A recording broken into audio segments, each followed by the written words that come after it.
सावन का महीना हो या बरसात का मौसम या फिर कोई तीज हो या त्यौहार हो या फिर घर में कोई फंक्शन हो, ऐसे में अगर ये मिठाई बना दी जाए घर में तो सभी को काफ़ी पसंद आता है, क्योंकि ये बहुत ही जल्दी और ये सस्ती मिठाई बनके तैयार होती है। ये बिहार और महाराष्ट्र की फेमस मिठाई है। अब इसे हर जगह लोग बनाना पसंद करते हैं। तो चलिए शुरू करते हैं ये मिठाई बनाने के लिए। नमस्कार दोस्तों, हमारे घर की रसोई में आप सभी का स्वागत है। आज जो हम मिठाई लेकर आए हैं वो है अनरसा। जी हाँ, अनरसा बनाने के लिए सबसे पहले हमें चावल तैयार करना होता है। अनरसा बनाने के लिए हम 2 कटोरी चावल लेंगे और ये 2 कटोरी, अगर ये वजन में देखें तो ये आधा केजी चावल है। अब इसे हम अच्छे से 2-3 पानी से धो देंगे और धुलने के लिए इसे 24 घंटे तक फूलने देंगे। जब ये फूल जाएगा तो इसे हल्का सुखा के फिर से पीसेंगे। तो ये लीजिए, हमने इसे धुल दिया है और धुलने के बाद इसे हम 24 घंटे के लिए फूलने के लिए रख देते हैं ढक के। तो देखिए, चावल को भिगाए हुए 24 घंटे हो गए हैं और ये हाथ से ये छोटे छोटे टुकड़े हो गए हैं। जब हम हाथ से मसलेंगे तो ऐसे मसला जाएगा। कहने का मतलब कि हमारा चावल अच्छे से तैयार हो गया है। अब हम इसको एक छन्नी में छान देंगे और छानने के बाद इसे हम कपड़े पर फैला देंगे। इस चावल को हमें धूप में नहीं सुखाना होता है, इसे हम छाया में सुखाएंगे और सिर्फ मात्र इसका पानी सूखना है, बस इसकी नमी ख़त्म हो जाए।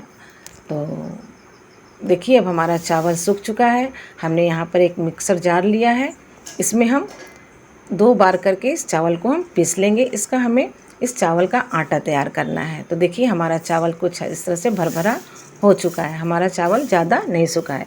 अब इसे हम ग्राइंडर जार में डाल देते हैं और हमने आधी चावल को डाला है और डालने के बाद इसे हम रुक रुक के पीसेंगे, एक साथ नहीं पीसेंगे, नहीं तो जार गर्म हो जाएगा। तो ये देखिए, हमारा जो एक बार जो हमने डाला था चावल, उसका आटा तैयार हो गया है। अब इसे हम एक मोटी छलनी में निकालेंगे और इसे चाल लेंगे और चालने के बाद इसका जो मोटा वाला रहेगा भाग, उसे हम फिर से दोबारा पीस लेंगे चावल के साथ। तो ये देखिए, आटा हमारा चाल चुका है। अब इसको हम दूसरे बचे हुए चावल को भी हम पीस के इसका आटा निकाल लेते हैं। तो अब ये हमारा चावल का आटा तैयार हो चुका है। अब चलिए आगे का काम करते हैं। और ये मिठाई खाने में काफ़ी स्वादिष्ट लगती है, अंदर से सॉफ्ट और ऊपर से कुरकुरी। तो देखिए, हमने गैस को ऑन कर दिया है। अब इसके ऊपर हमने एक कढ़ाई रख दी है और कढ़ाई में हमने 250 ग्राम गुड़ डाला है, क्योंकि आधा किलो चावल है तो 250 ग्राम हमने गुड़ डाला है और आधी कटोरी हमने इसमें पानी डाली है और इसे हम लगातार चलाते हुए गुड़ को गला लेंगे। तो गुड़ हमारा गल चुका है और हल्का सा खौल भी गया। अब इसमें हम थोड़ा थोड़ा आटा, चावल का आटा डालेंगे और इसको चलाते जाएंगे और लगातार चलाते रहना है और थोड़ा थोड़ा चावल का आटा डालेंगे। हमें एक साथ बिल्कुल चावल का आटा नहीं डालना है, नहीं तो गुलठी पड़ जाएगी। और देखिए, हम जिस तरह से कर रहे हैं इसी तरीके से आप लोग भी कीजिए। और ये देखिए, चलाते जा रहे हैं और आटा को हिलाते जाएंगे। और आपको लग रहा होगा कि पानी हमने ऊपर से डाला है, बिल्कुल हमने पानी नहीं डाला है, क्योंकि चावल हमारा पूरा सूखा हुआ नहीं था, उसमें नमी था, तो चावल में भी पानी है। कहने का मतलब कि चावल के आटे में भी पानी है। तो देखिए, हमने सारे चावल के आटा को गुड़ में डाल दिया है। अब इसे हम चला लेंगे और चलाने के बाद इसे अच्छे से मिला लेंगे। और ये देखिए, अच्छे से मिल चुका है। अब हमें क्या करना है, गैस को बंद कर देना है, जिससे कि अगर ज़्यादा देर गैस ऑन रहेगा तो हमारा जो चावल का आटा है, जो मतलब हमारा जो ये आटा तैयार होगा, जो डो तैयार होगा, वो हार्ड हो जाएगा। तो देखिए, बिल्कुल जैसे बर्फ़ी जमाई जाती है ना, बिल्कुल उस तरीके से ये हमारा आटा तैयार हुआ है। और ये जब ठंडी होगी तो थोड़ा सा हार्ड हो जाएगा। और इसको चेक करेंगे पानी लगा के हाथ से। अगर हाथ में चिपक जाए तो समझिए कि हमारा आटा तैयार नहीं हुआ है, और हमारे हाथों में चिपक नहीं रहा है, इसलिए ये आटा हमारा तैयार है। अब हमने गैस को बंद कर दिया है और देखिए, अब इसको हम एक बर्तन में निकाल लेंगे। और बर्तन में निकालने के बाद इसे हम ठंडा होने देंगे और इसे भी हम रात भर के लिए रखेंगे। जैसे हमने चावल को 24 घंटा फुलाया था और इसे भी हम 24 घंटे के लिए रख देंगे। अब हम दूसरे दिन इसको हम छानेंगे। तो हमने अनरसा का जो डो तैयार किया था उसे हमने ढक के रख दिया है। अब हमें सबसे पहले खोआ तैयार करना है, क्योंकि हम खोआ अनरसा बना रहे हैं। तो यहाँ पर हमने 1 लीटर दूध लिया है और दूध का अब हम खोआ तैयार कर लेते हैं। तो देखिए चलाते चलाते हमारा खोआ बनके तैयार हो गया। और ये हम गाय का दूध लिए हैं, इसलिए खोआ थोड़ा कम ही तैयार हुआ है। और इसे अब हम चला लेते हैं, चलाते जाएंगे। अब ये जो खोआ है हमारा गाढ़ा हो चुका है। अब इसे हम गैस से उतार लेते हैं और इसे हम एक कटोरी में निकाल लेंगे। ये मिठाई बनाने में जितना कठिन अभी आपको लग रहा होगा, जब आप खाएंगे तो सारी मेहनत आप भूल जाएंगे। तो देखिए गैस हमने बंद कर दिया है और अब हम खोए को एक कटोरी में निकाल लेते हैं। ये देखिए हमने एक कटोरी में निकाल लिया है खोआ को। आप खोआ बाज़ार से भी ला सकते हैं, पर हमने तीज के लिए बनाया है, तो इसलिए सफाई से बनाना होता है। तो हमने घर में ही खोआ तैयार किया है। तो आज है दूसरा दिन। देखिए आज दूसरा दिन है। अब चलिए हम अनरसा अब हम आटा से तैयार करते हैं, क्योंकि जो जितने भी प्रोसेस थे ये अनरसा बनाने के लिए थे। तो देखिए हाथ में हम घी लगाएंगे और घी लगाने के बाद एक छोटी सी लोई लेंगे। तो देखिए आटा की एक हमने छोटी सी लोई ली है, चावल के आटे की। और इसमें अब हम एक छोटा सा गोला डालेंगे खोआ का, और अब इसके ऊपर हम तिल को चिपका देंगे। और चिपकाने के बाद इसे हम एक प्लेट में निकाल लेते हैं। और इसी तरह से सारे आटा का मतलब सारे अनरसों को हम तैयार कर लेंगे।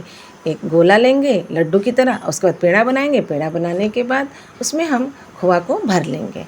और दूसरी तरफ हमने गैस पे कढ़ाई चढ़ा दिया है, जिसमें कि हमारा घी गर्म हो रहा है। और अब हम कुछ अनरसों को हम तैयार कर लेते हैं, कच्चे अनरसों को, फिर हम छानेंगे। तो देखिए एक और हम आपको भर के दिखा देते हैं। और खोआ में हमने चीनी और कुछ ड्राई फ्रूट्स डाले थे, जिसमें नारियल, काजू, किशमिश और हमने बादाम भी डाले थे। उसको कूट के खल में कूट लिया था और पतला सा बारीक करके हमने उसमें डाला था, और नारियल को क्रश करके। और चीनी ज़रूर डाल लें, थोड़ा सा 1-2 चम्मच। अब देखिए तेल जो है हमारा गर्म हो चुका है।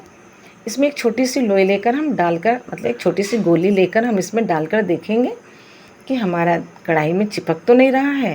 अगर चिपकेगा तो इसका मतलब कि हमारा जो डो है वो अच्छे से तैयार नहीं हुआ है, या तो गुड़ ज़्यादा है या तो फिर कढ़ाई गर्म नहीं हुई है। तो देखिए अब इसको हम हिलाते हैं। हिलाने के बाद अगर कढ़ाई में चिपका होगा तो समझिए कि या तो गुड़ ज़्यादा है या फिर कढ़ाई गर्म नहीं है।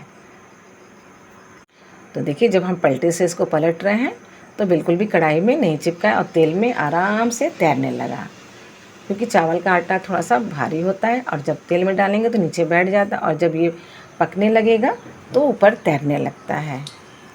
तो अब चलिए हम अनरसों को इसमें डाल देते हैं। देखिए तेल का जो टेम्परेचर है बिल्कुल सामान्य है, न ज़्यादा गर्म है और न ज़्यादा तेज़ है। अब इसे हम मीडियम आंच पे करके सेक लेंगे अच्छे से। तो अनरसा को हम इसी तरह से कढ़ाई में छोड़ देते हैं, जिससे कि हमारा अनरसा धीरे धीरे सिक जाए। और बाकी अनरसों को हम भर लेते हैं और भरते जाएंगे और तिल लगाते जाएंगे और कढ़ाई में साइड साइड में हम डालते जाएंगे।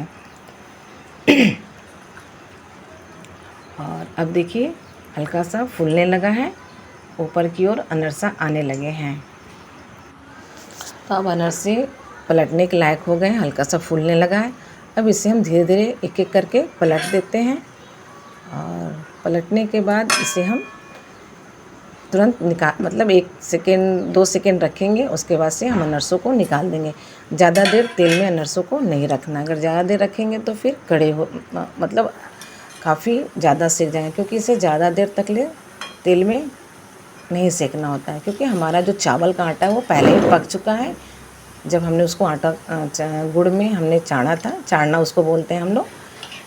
तो अनरसों को अब हम निकाल देते हैं एक एक करके। हमारे अनरसे अच्छे से फूल चुके हैं और पक भी गए हैं और देखने से भी काफ़ी अच्छे लग रहे हैं। अब इन्हें हम निकाल देते हैं। तो देखिए हमारे अनरसे देखने में कितने अच्छे लग रहे हैं, बिल्कुल कुरकुरे और अंदर से सॉफ्ट हैं। और इसी तरह से और फट भी गए हैं हमारे अनरसे। इसी तरह से बाकी अनरसों को भी हम छान लेंगे। चलिए दूसरा बैच भी हम आपको छान के दिखाते हैं।